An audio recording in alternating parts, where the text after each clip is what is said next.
Today I wanted to talk about the relationship between spirituality and responsibility, or spiritual awakening and responsibility.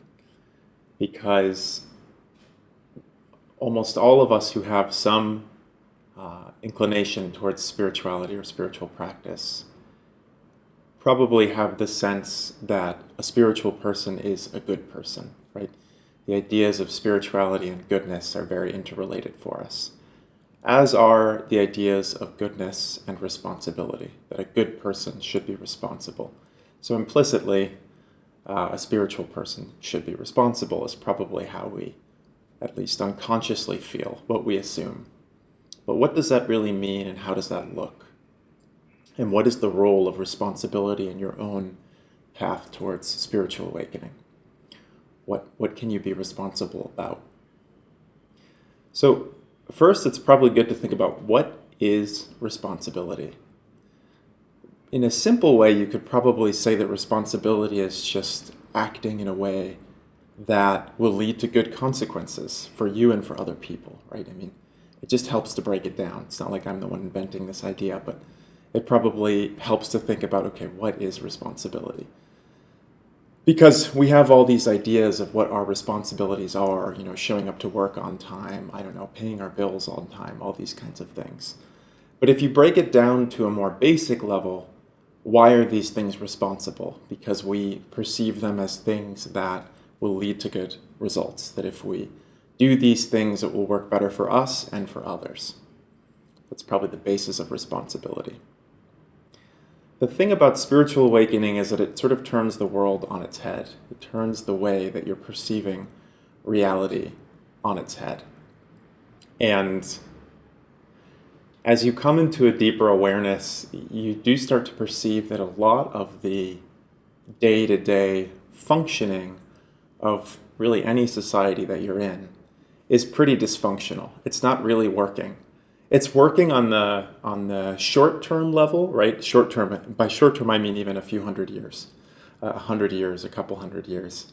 A lot of the productivity that we're engaged in, a lot of the things that we're so focused on in our day-to-day may make our lives better for a short period of time, but if we zoom out right now, climate change and increasing technological power that we're using to create all sorts of weapons and dangerous things for ourselves, if we look at ourselves as a collective, as one whole, as one species, rather than a bunch of different nation states or groups of people, we're setting ourselves up for suicide at some point. I mean, hopefully we don't ever use all these weapons, but we sure keep stockpiling them. And anybody who knows about the doomsday clock that scientists created, I think during the Cold War, know that it's now closer to midnight, which means closer to potential human annihilation, self-destruction than it ever has been. And that will probably, until hopefully it doesn't happen, but until there's actually some big event, some big destructive event, I think we'll only see that minute hand get maybe closer to midnight, and then a little further, and then even closer, and a little further, and a little even closer. It'll sort of edge closer and closer, because we just keep stockpiling new destructive technologies, and we keep increasing our imbalance with nature. We keep overpopulating more and more. So we're just continuing to, almost as we prosper as a species, we're just continuing to contribute to our own threat towards ourselves and towards the imbalance of the planet, which ultimately is really only dangerous to us, because nature will come back into balance even if we destroy ourselves. Pleasant thoughts, but the reason that it's useful to be aware of this broader context of our activity as human beings and the real broader consequences of what we're doing right now, of all of our productivity, all the things that we think are very important in the short term. Again, by short term, I do mean a few hundred years. In the broader picture of the human species, are not really working for us. Their consequences are not so positive. So that's much easier to see as you come into a deeper awareness in yourself. That bigger picture of humanity comes into pretty clear focus as you come more deeply into yourself. You disengage from a lot of that normal structure of thought that we are collectively conditioned to in different ways in different societies, but we've all adapted to the norm. Of course we do. We're social animals, we're a social species, so we adapt to the structures around us. But as you come into a deeper awareness, you sort of unadapt. You just zoom out and you see things from a different space within yourself. And then a lot of the responsible activity of the world stops looking so responsible. It's not that you think that people are doing it on purpose, that they're creating these problems on purpose. You can see that they really don't know what they're doing. They're not aware. They may be peripherally aware of the broader consequences. We all know about climate change. We all know about, the threat of nuclear war, for example. But we don't really often think about how our small actions day to day are part of this huge matrix that is wreaking havoc on the planet. So if you consider your actions within that broad context, which you don't have to do mentally, but it's just useful to see that your actions do exist within that broad context ultimately. When you perceive that, your idea of responsibility becomes quite different and pretty checked out from conventional ideas of responsibility.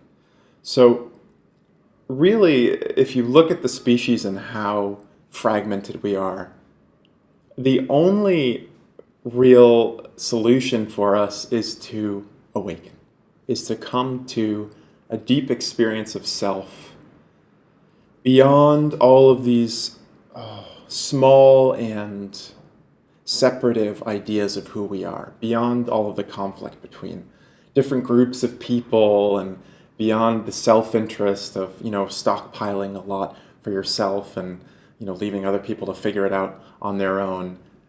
It's ultimately, it just can't work for very much longer. As you continue to up the ante, as you continue to create new technological power, how much longer can you play this game before it all comes crashing down like a house of cards? It's like we just keep building the house of cards higher and higher. And at some point, you can't go much further. So the real solution for us is to look past that house of cards into the depth of what we are, into the freedom within us. And then we find a unity, a common experience, a common self beyond all of these individual ideas of who we are. And if you look at responsibility within that broad and deep human context, the only truly responsible action, fundamentally responsible action, is just self-discovery. It's just to find that deep dimension in yourself, beyond thought, beyond conditioning, beyond everything that you've learned is true, looking within and finding out for yourself, what is the truth of who I am? Where is the liberty in who I am? And so you could say that responsibility is just checking into this moment. So we go from the biggest macro image to the most micro and simple thing. That responsibility is just checking in any moment and feeling, what is this moment telling me? What do I intuit? What do I know right now in this moment? Getting in touch with your experience, your genuine experience. Not what your mind is telling you should do, not your idea of responsibility of what you should do, but checking into the intelligence that you are, the deep consciousness that you are, and feeling from that space direction and sort of orientation in the world. And as you check into that sense of self, that deep sense of self, which is just coming into this moment at all times. I've made other videos on how to come into the present moment, what that means, how to shift into presence. So I'll link to those here. But as you do that, you bring a deeper intelligence into the world. You bring a different state of consciousness into the world, a different energy, a different quality. And that's healing. that's really, it's coming from such a deeper place than you can mentally understand or control. So it's hard to know what the direct consequences, the measured consequences of bringing that energy, that depth into the world really are. But as you see the big picture, it's easier to see that bringing that openness and life and consciousness into the world is really the only finally responsible action. And it's a very simple thing. The difficulty sometimes is that your mind tells you that one thing is responsible because it's what you can understand. It may be what your conditioning is telling you, what your parents told you, what your society tells you, what the institutions around you tell you. That's one idea that you have of responsibility, and it's very mind-based. And then there's a sense within you that's telling you something different. It's telling you, no, leave this job. I need to do something else. Or it's telling you, quit school. This is not what I need. It's telling you, leave this marriage. This is not healthy for me. And maybe the institutions around you or the norms around you are telling you the exact opposite. So that can create quite a clash, which is why I think it's helpful to talk about responsibility. And reframe it. You already know this in yourself. You already know that responsibility is not a set of ideas. You know that you have to trust yourself in order to be fully responsible, in order to really bring wholeness and goodness into the world. You know that. But it can be affirming to have another person tell you, yes, it is so. And if you look at the biggest picture, there's a reason for that. It does make sense that when you really listen to and connect to that deep authenticity within yourself and act based on its guidance, you're bringing genuine value into the world in a way that you just can't as you continue to operate from the mind, as you can continue to sort of refuse to listen to this inward calling. In my own life, this has been very significant because I had a lot of deep experiences of awakening as a child, and I didn't understand that awakening wasn't how the world was operating. I didn't understand that, school wasn't going to be teaching awakening, that work wasn't going to, jobs and institutions weren't already going to be very aware of this deep inward dimension. I thought we were in an enlightened world, basically, or we would be in some version of an enlightened world. And so I really wanted to follow the rules. I wanted to do what my parents asked of me. I wanted to do what school asked of me. I think as any child does, that was my desire. But as I got older into my adolescence, what school and my parents and the institutions around me were telling me became increasingly separate. It really diverged from what I knew within was right, what I knew within I had to do, and what was really genuinely good and responsible. And I made the big mistake, I was very young, I was 13 or 14, of following my parents' school and all of this, and sort of trying to repress this inward sense that this is not right, this is not what I should be doing. And that led to extended and pretty disastrous consequences for me over time.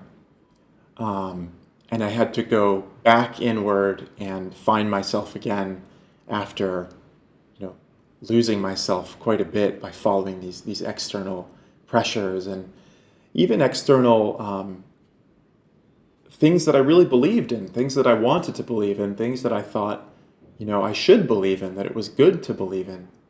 It was good to keep going to school even if it didn't feel right. It was good to graduate even if it didn't feel right. And in retrospect, and this is not common advice, I see, no, I needed to just listen from the beginning to what was within me. And it would have made my path a lot clearer, a lot simpler. It would have brought a lot less suffering to me and the people around me. When I look on the broadest scale at what we're doing as a society, as a world, as a species, it's very clear to me that the same is true for the species, that we are engaged in smaller pictures. We're not seeing the whole. And in these smaller paradigms and goals, a lot of our activity adds up. It seems to make sense. But when you zoom out and you see what we're creating from the state of consciousness that we're in, you see that the only truly necessary and urgently necessary thing is that we come inward and follow our heart, basically, our intuition. So practice that and find some comfort in that if you do. That what you feel called to do, what your body, what your deepest self is, crying out for you to do, is asking you to do, is truly the right thing to do. And take that leap, trust that inward sense. It is truly the only responsible action.